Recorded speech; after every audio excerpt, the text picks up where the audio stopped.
5 legendary JDM cars you didn't know existed. If you call yourself a car enthusiast, you know the legends. The Supra, the Skyline, the RX-7, the NSX. You probably know their engine codes, their horsepower numbers, and exactly how much they're going prices. Well, here we go. We have at least. But what if I told you that hiding in the shadows of these mainstream icons are ultra-rare, factory-built variants that are so obscure, even hardcore JDM fanboys have never heard of them?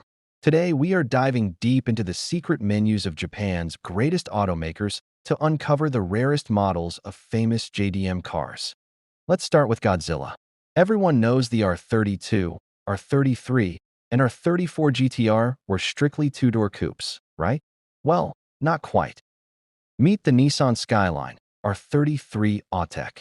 Built in 1998 to celebrate the 40th anniversary of the Skyline name, Nissan handed the keys over to their legendary tuning arm, Autech. Their mission?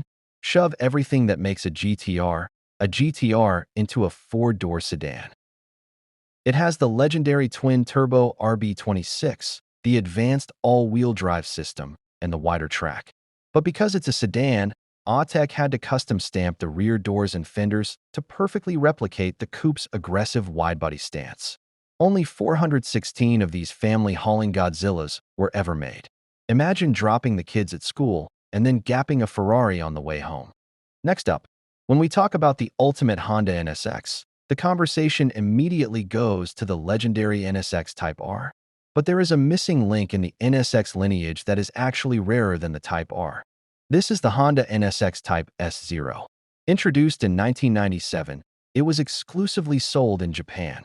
Honda basically looked at the already lightweight Type S and said, let's make it a monster. The zero in the name stands for zero compromises. They ripped out the sound deadening, the stereo, the AC, and even the central locking.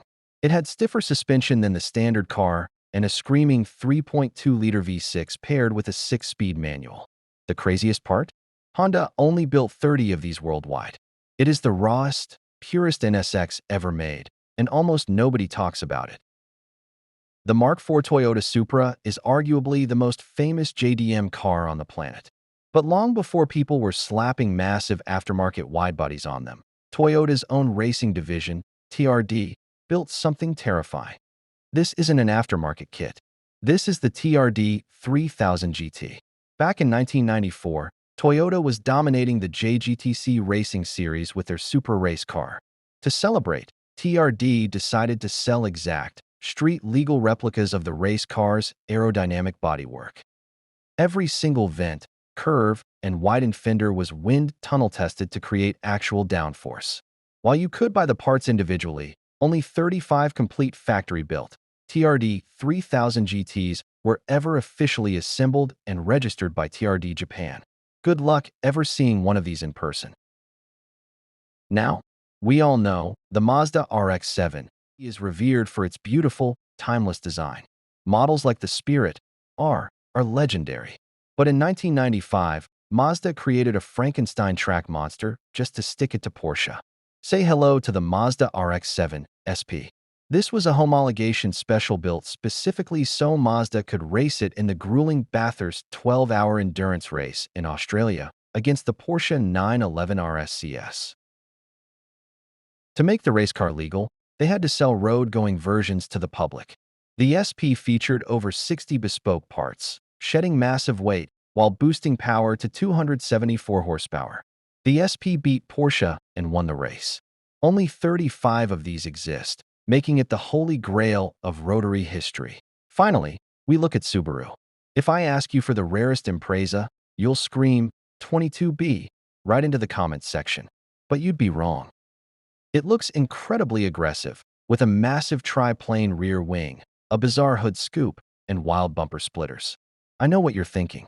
Who ruined that Impreza with a cheap body kit? Believe it or not, this wild aerodynamic fever dream came exactly like this from the Subaru factory. This is the S201. Built in 2000, Subaru threw out the rulebook. The wild bodywork was entirely functional, heavily inspired by their rally and track cars. But the real magic was under the hood. They bypassed the famous Japanese gentleman's agreement of 276 horsepower, tuning the S201 straight to a massive 300 horsepower from the factory.